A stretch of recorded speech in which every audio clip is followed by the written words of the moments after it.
আয়েশা রাদিয়াল্লাহু তাআলা আনহু হতে বর্ণিত হয়েছে যে তিনি বলেন, রাসূল সাল্লাল্লাহু আলাইহি ওয়াসাল্লাম বলেছেন, যে ব্যক্তি আল্লাহর সাক্ষাৎকে ভালোবাসে আল্লাহ তার সাক্ষাৎকে ভালোবাসেন।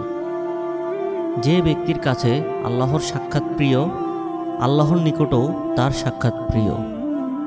আমি বললাম, হে আল্লাহর নবী, আপনি কি মৃত্যুর কথা বোঝাতে চাচ্ছেন? আমরা তো সবাই মৃত্যুকে অপছন্দ করি।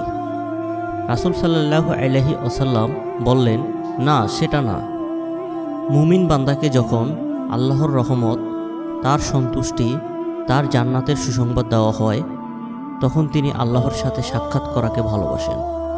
আর কাফের বান্দাকে যখন আল্লাহর শাস্তি, তার অসন্তুষ্টির সংবাদ দেওয়া হয়, তখন সে আল্লাহর সাক্ষাৎকে অপছন্দ করে এবং আল্লাহও তার সাক্ষাৎকে অপছন্দ করেন।